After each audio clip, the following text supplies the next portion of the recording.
Welcome back to The Social here on talkSPORT 2 with me, Harry Symeou, alongside broadcaster Rory Jennings. And a reminder, we'll bring you live commentary of 6 of the Premier League games on the final day, including Arsenal against Everton on talkSPORT, and Sheffield United against Spurs is here on talkSPORT 2.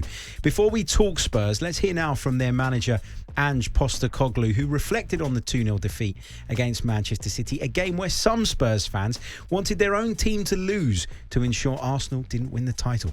That's probably the worst experience I've had as a football manager in a game. Once I realised that I got it wrong in terms of what the atmosphere was going to be like and what people felt, I got a real anxiety within me of what happens if Man City, who are the best team in the world and who were disposing of teams quite easily in the lead-up, what if we play as well as we can but they beat us 5-0?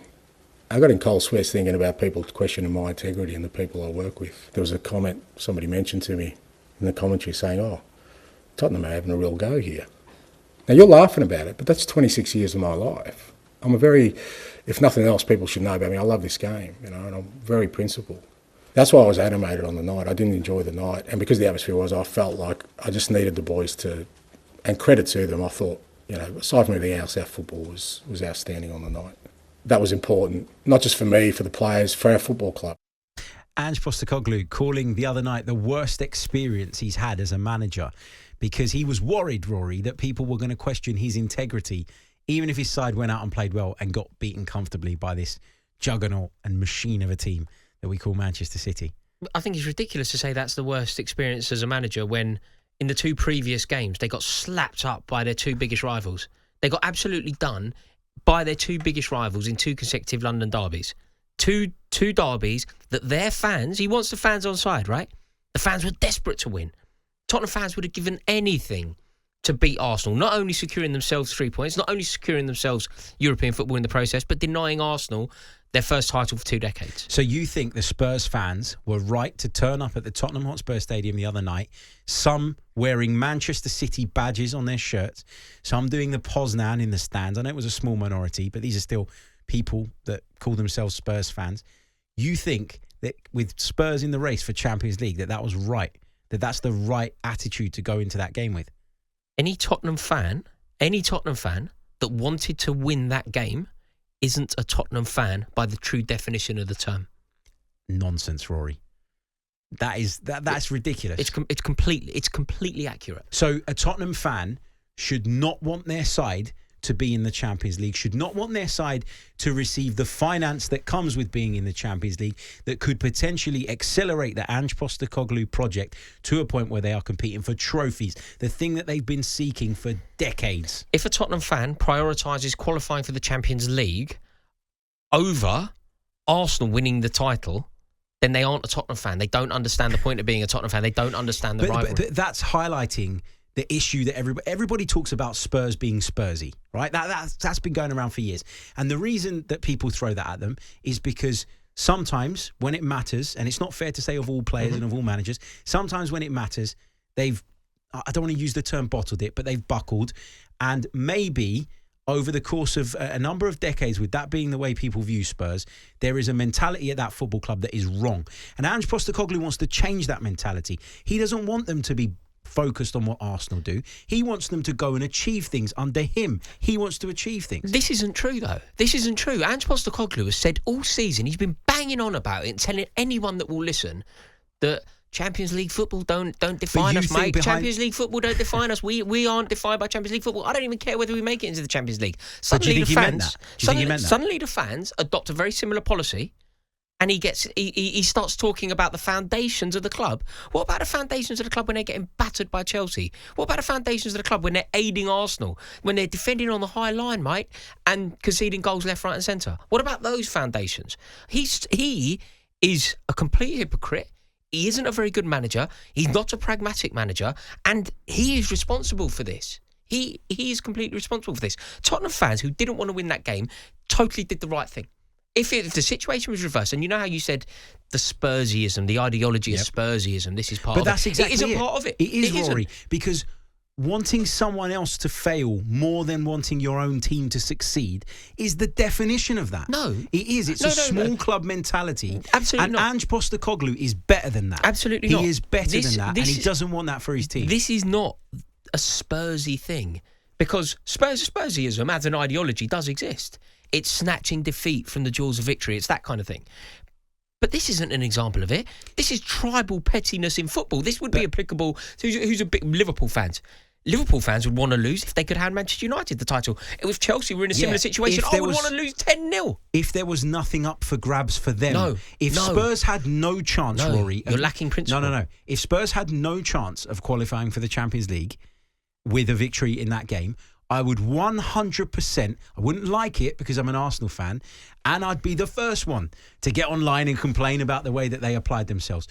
But if Spurs have missed an opportunity to achieve something themselves, that is the definition of a small club mentality. Absolutely not. If they had nothing to play for, I'd completely agree with you. But the fact that they did makes this a problem and makes it an issue for Postecoglou. It actually demonstrates that they're more principled than you are, clearly. It makes them principled. They're more principled, that they will sacrifice, they're prepared to sacrifice the good of their own club, their club making it into the Champions League potentially. They are prepared to sacrifice that for the greater good. Principled or petty?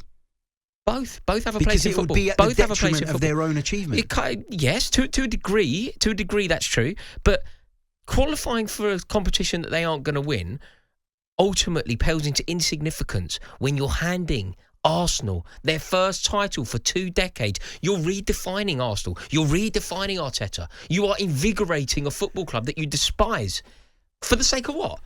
Going out the last 16 of the Champions League. You're framing this in a completely different way to what the reality is. No, the reality is that Tottenham fans were correct. Qualifying for a competition that they're not going to win. They're not going to win the Premier League, so why do they bother turning up? The fact is that Tottenham Hotspur want to take this project forward. They've built this brand spanking new stadium, which is incredible, by the way, and they want to take the club to the next level. We know what Daniel Levy's like. We know the way that he operates. And without Champions League football, you can bet that the purse will be tighter this summer. And it makes no sense. If they had beaten... Look, you're a devoted Arsenal fan with a season ticket who rarely misses a game. You're being disingenuous here. I'm not. If they had beaten Man City, you now would be springing your step, going to win the league. You'd be going to me, those idiots. I wouldn't. Yes, you would. No, I wouldn't. You would be going, Absolutely those idiots Tottenham have facilitated if they our had success. nothing to play for, yes, I would sit here and I'd say, look at them, so Spursy, they've handed it to Arsenal. But the fact that they have something to play for, and the fact that Aston Villa go away to Crystal Palace, one of the informed sides, on the final day, and the door was open for Tottenham Hotspur. Now listen, I'm not questioning for a second the team. I thought the team went out there and gave it a go. I thought Ange Postecoglou went out there and gave it a go. I'm not in any way, shape or form being critical of them. I'm being critical of those who turned up. Okay, let me just demonstrate this, that I'm not being hypocritical. If Chelsea had...